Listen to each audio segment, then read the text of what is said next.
اس خطہ زمین کو بیت المقدس، بیت المقدس اور ایلیا کے نام سے اہل اسلام جانتے ہیں۔ ٹھیک۔ اس خطے میں 1000 انبیاء کرام علیہ السلام کے مزارات ہیں۔ 1000 کی مسجد اقصی جو اس روئے زمین پر اللہ کی عبادت کا دوسرا گھر، جسے اللہ کے فرشتوں نے سب سے پہلے تعمیر کیا۔ حضور علیہ السلام سے پوچھا گیا، یا رسول اللہ صلی اللہ علیہ وسلم، اللہ کی روئے زمین پر پہلی مسجد کون سی ہے؟ فرمایا خانہ کعبہ۔ فرمایا اس کے بعد نبی کریم صلی اللہ علیہ وسلم ارشاد فرماتے ہیں کہ اس کے بعد 40 برس کے بعد مسجد اقصی کو تعمیر کیا گیا۔ سب سے پہلی تعمیر مسجد اقصی کی فرشتوں نے کی، دوسری تعمیر حضرت آدم علیہ السلام نے فرمائی، اور پھر اس کے بعد اللہ تبارک و تعالیٰ کے فرشتوں نے اس مسجد کی تعمیر فرمائی ہے۔ اسی خطے میں قبۃ الصخرہ، جسے ڈوم آف دا راک کہا جاتا ہے، اس کے نیچے وہ مقدس چٹان ہے جہاں سے نبی کریم صلی اللہ علیہ وسلم 7 آسمانوں کے لیے معراج پہ تشریف لے گئے، اور یہ وہ مقام ہے کہ حدیث کے مطابق آپ کی دعا روئے زمین پر کہیں اور قبول نہ ہوتی ہو، یہاں 2 رکعت نماز نفل پڑھ کے دعا کریں، اللہ کی بارگاہ میں مقبول ہوگی۔ اسی جگہ پر جس خطے کو ہم قبۃ الصخرہ کہتے ہیں، اس کے بالکل قریب قبۃ النبی ہے۔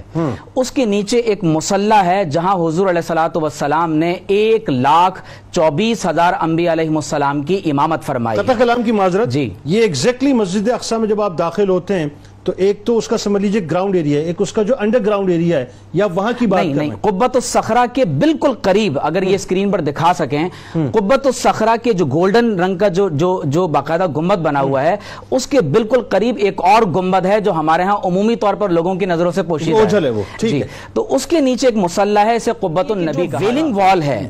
ویلنگ وال کے ساتھ ہی ایک مسجد براق۔ میں بہت تاریخی طور پر ایک بات کہ یہاں پر وضاحت کرتا چلوں، مسلمان اس کو محض دیوار گریہ سمجھتے ہیں، یہ مسلمانوں کے نزدیک دیوار گریہ نہیں ہے، ہم اسے حائط البراق کہتے ہیں۔ ہم اسے دیوار براق اس لیے کہتے ہیں کہ معراج کے شب حضور علیہ السلام کا براق اس مقام پر آ کر ٹھہرا، اور اسی کے ساتھ ایک مسجد براق ہے۔ اس مسجد براق میں ایک حلقہ موجود ہے، اور 1,24,000 انبیاء علیہ السلام جب کبھی مسجد اقصی تشریف لائے ہیں، انہوں نے اپنی سواری کو اسی حلقے کے ساتھ باندھا ہے، اور حضور علیہ السلام نے بھی اسی جگہ اپنے براق کو جو ہے وہ حضرت جبریل علیہ السلام سے بنوایا۔ میں ایک بات کی یہاں وضاحت کر دوں کہ بحیثیت ایک ریلیجن ہم یہودیت یا جوڈائزم کے خلاف نہیں ہیں۔ ہمارا جو بنیادی موقف ہے وہ یہ ہے کہ جب آپ مسلمانوں کے اس خطہ زمین کے بارے میں بات کرتے ہیں تو اس حقیقت کو جان لیجئے کہ دنیا کے 3 مذاہب کے لیے یہ جگہ بہت اہمیت کے حامل ہے۔ یہاں بیت اللحم ہے جہاں مسیح علیہ السلام کی جائے پیدائش ہے، یہاں قبۃ مہدی عیسیٰ ہے جہاں عیسیٰ علیہ السلام کا جھولا یا وہ مقام جہاں وہ پیدائش کے بعد کھیلا کرتے تھے، یہیں پر ہی کنیسۃ القیامہ ہے۔ اکارڈنگ ٹو کرسچینٹی یہاں پر عیسیٰ علیہ السلام کو ایک خاص مقام پر مصلوب کیا گیا، اور وہیں سے وہ دوبارہ زندہ ہو کر آسمانوں پر چلے گئے، اسے کنیسۃ القیامہ کہتے ہیں۔ اور اسی خطے کے اندر آپ اگر جینیسس چیپٹر 15 ورس 18 کا مطالعہ کریں تو لکھا ہوا ہے کہ then and there the Lord made a covenant with Abraham۔ اسی وقت خدا نے ابراہیم علیہ السلام سے ایک وعدہ کیا، he said I promise to give your descendants all this land from the border of Egypt to the river of Euphrates۔ کہ خدا نے حضرت ابراہیم علیہ السلام سے یہ وعدہ کیا کہ میں آپ کی نسلوں کو دریائے نیل سے دریائے فرات تک کا ایک حصہ بطور حکومت عطا فرماؤں گا۔ نیل مصر میں ہے، فرات عراق میں ہے۔ جنید بھائی، قابل توجہ بات یہ ہے کہ اللہ تعالیٰ نے یہ پیشن گوئی ابراہیم علیہ السلام کی نسل میں حضرت اسماعیل علیہ السلام کی اولاد میں پوری فرما دی، لیکن بنی اسرائیل یہ سمجھتے رہے کہ شاید یہ پیشن گوئی ان کے بارے میں ہے۔ اب آپ دیکھیے کہ it is a declaration of war against Islamic states، کہ آپ جب یہ کہتے ہیں کہ ہمیں مصر سے فرات تک اپنی حکومت قائم کرنی ہے، مجھے آپ یہ بتائیے کہ 1917 میں جب جنرل ایلن بی سلطنت عثمانیہ کے اختتام کے بعد آپ دیکھتے ہیں کہ جب وہ ایک آزادانہ طور پر بیت المقدس میں اسرائیلی فوجوں کے ساتھ داخل ہو رہا ہے، دوسری طرف آپ دیکھتے ہیں کہ 48 میں جا کر اسرائیل کا قیام ہوتا ہے، 67 میں عرب اسرائیل وار ہوتی ہے، 1917 میں جب برطانیہ اور فرانس کے درمیان ایک اگریمنٹ ہوا جس کے تحت جو شام کا ایریا سارا فرانس کے پاس تھا اور یہ برطانیہ کے پاس۔ جی ایگزیکٹلی۔ اب آپ یہ دیکھیے کہ اس کے بعد جب آپ دیکھ رہے ہیں تو اسرائیل ایکسپینڈ کر رہا ہے۔ وہ لوگ جو یہ سمجھتے ہیں کہ یونائٹڈ نیشنز یا OIC کے ذریعے سے اس پرابلم کو ریزالو کیا جا سکتا ہے، وہ اس کو تاریخی تناظر میں دیکھیں۔ اور ایک بات کی میں یہاں وضاحت قطع کلام کی معذرت، ایکچولی یہ پرومس لینڈ جس کو یہ کلیم کرتے ہیں، یہ وہی تصور ہے نا ان کے نزدیک، جو گریٹر اسرائیل کہلاتا ہے، ارض معوضہ کہلاتا ہے. جی ایگزیکٹ. اب آپ دیکھیں کہ دو باتوں کو یہاں ہمیں سمجھ لینا چاہیے. آخر یہودی مسلمانوں کا کشت خون کر رہے ہیں، وہ بمباری کر رہے ہیں، انہیں کسی عالمی قانون کی، کسی مذہب کی، کسی انسانی حقوق کی کوئی ان کے پیش نظر بات نہیں ہے. اور یہاں میں بار بار وضاحت کر رہا ہوں کہ یہاں یہودیوں سے مراد زائنسٹ ہیں، اشکنازی جوز ہیں، جو مسلمانوں کا کشت خون ہی نہیں کر رہے بلکہ پوری دنیا کو تہو بالا کر رہے ہیں. وجہ کیا ہے؟ تالمود کے حوالے دینے کا میرے پاس اس وقت کیونکہ وقت نہیں ہے. قرآن میں اللہ نے فرمایا کہ ان کا عقیدہ یہ ہے لیس علینا فی الامیین سبیل. وہ کہتے ہیں کہ جو جینٹائلز ہیں، غیر یہودی ہیں، they are like animals, cattles. آپ ان کے ساتھ جو چاہیں کر سکتے ہیں. دوسری وجہ یہ ہے کہ مسلمان آج خاموش کیوں ہیں؟ حضور علیہ الصلوۃ والسلام نے فرمایا کہ قرب قیامت میں اطراف و اکناف عالم سے افواج میری امت پر حملہ آور ہوں گی، اور وہ اس طرح سے ایک دوسرے کو دعوت دیں گے جیسے دسترخوان پر بھوکے لوگ ایک دوسرے کو دعوت دیتے ہیں. صحابہ نے پوچھا یا رسول اللہ کیا ہماری تعداد کم ہوگی؟ حضور علیہ السلام نے فرمایا کہ نہیں، تمہاری تعداد بہت زیادہ ہوگی لیکن تمہارے اندر وہن پیدا ہو جائے گا، سمندر کے جھاگ کی طرح ہوگا. سمندر کے جھاگ کی طرح. پوچھا گیا یا رسول اللہ وہن کیا ہے؟ فرمایا حب الدنیا کراہیت الموت. فرمایا دنیا کی محبت اور آخرت کی شہادت کی ناپسندیدگی. یہ وہ دو بنیادی اسباب ہیں کہ 1,60,60,000,000 سے زائد مسلمان ہیں، 60 لاکھ سے زائد مسلمانوں کے پاس ٹرپس موجود ہیں، اس کے باوجود مسجد اقصی جل رہی ہے. اور یقینی طور پر میں بس ایک آیت پڑھ کے میں اس بات کو مکمل کر رہا ہوں. اللہ تعالیٰ نے ارشاد فرمایا وَمَا لَكُمْ لَا تُقَاتِلُونَ فِي سَبِيلِ اللَّهِ. تمہیں کیا ہو گیا تم اللہ کے راستے میں قتال نہیں کرتے؟ وَالْمُسْتَضْعَفِينَ مِنَ الرِّجَالِ وَالنِّسَاءِ وَالْوِلْدَانِ الَّذِينَ يَقُولُونَ رَبَّنَا أَخْرِجْنَا مِنْ هَذِهِ الْقَرْيَةِ الظَّالِمِ أَهْلُهَا وَاجْعَل لَّنَا مِن لَّدُنكَ وَلِيًّا وَاجْعَل لَّنَا مِن لَّدُنكَ نَصِيرًا.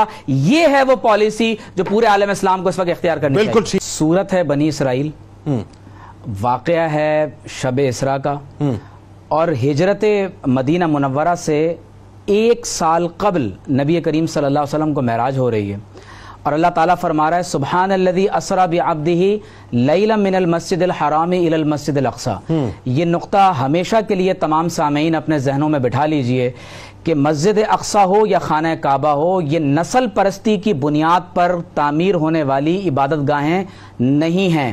حضور علیہ الصلوۃ والسلام کی بعثت سے قبل ابراہیم علیہ السلام کے ایک بیٹے بنو اسماعیل میں سے حضرت اسماعیل علیہ السلام، بنو اسماعیل خانہ کعبہ کی نگرانی کرتے رہے. اسحاق علیہ السلام کی نسل کے لوگ بیت اللہ کی نگرانی کرتے رہے. لیکن جب اللہ نے اپنے آخری نبی کو مبعوث فرما دیا اور انہیں پروردگار عالم نے شب اسراء کو معراج عطا فرما دی، تو یہ بات طے ہو گئی کہ اب قیامت تک حضرت ابراہیم علیہ السلام کی نسل میں بیت اللہ ہو یا مسجد حرام اور بیت المقدس ہو، ان دونوں کی نگرانی اللہ کے آخری نبی محمد الرسول اللہ صلی اللہ علیہ وسلم کے دین کے مطابق کی جائے گی. اب کل قیامت کی جتنی بھی علامات ہیں آپ دیکھیے حضور علیہ السلام کیا فرما رہے ہیں.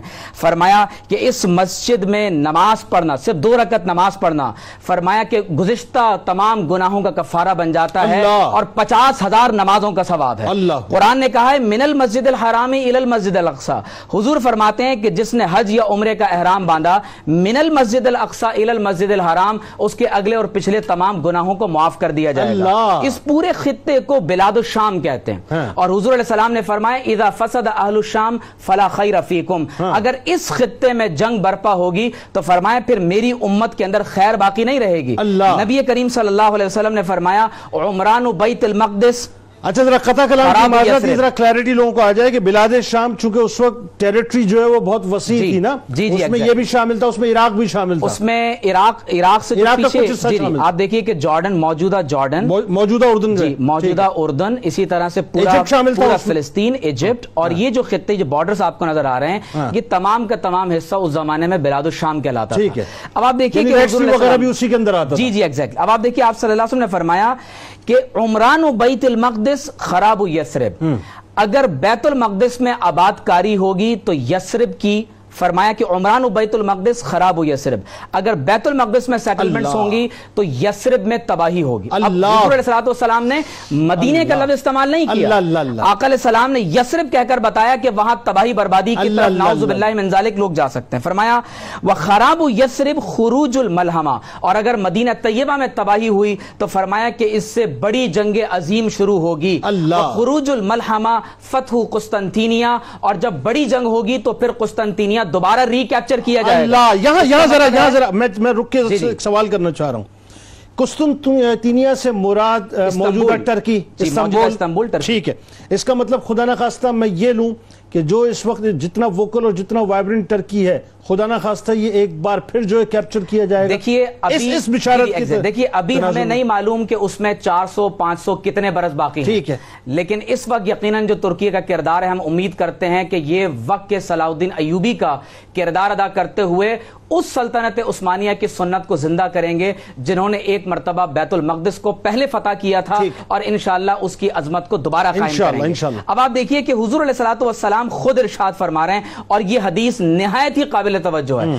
فرمایا کہ تخرج من خراسان رایات سود، فرمایا خراسان سے سیاہ جھنڈے نکلیں گے، لا یردها شیء حتی تنصب بایلیا، فرمایا کہ ان سیاہ جھنڈوں والوں کو کوئی نہیں روک سکے گا یہاں تک کہ ان جھنڈوں کو بیت المقدس پر نصب کر دیا جائے گا۔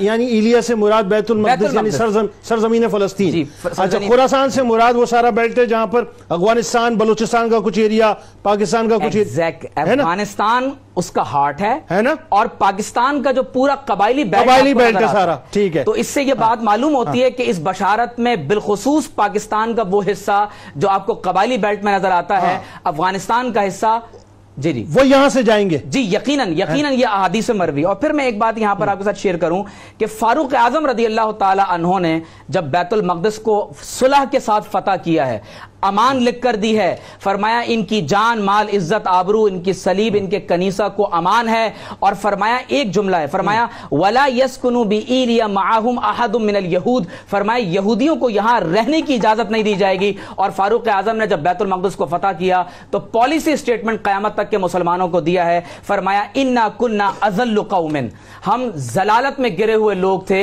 فاعزنا اللہ بالاسلام، اللہ نے ہمیں اسلام کے ساتھ عزت دی ہے، فمہما نطلب العزت بغیر ما اعزنا اللہ بی اذلنا اللہ، حضور کی غلامی کو چھوڑ کر مسلمان جب کبھی بھی اقوام متحدہ کے پاس جائیں گے یا کہیں اور جائیں گے، اللہ انہیں ذلیل و رسوا کر دے گا۔ تو ضرورت اس امر کی ہے کہ ہم محمد رسول اللہ کی بارگاہ میں گنبد خضرا کی طرف اللہ تعالیٰ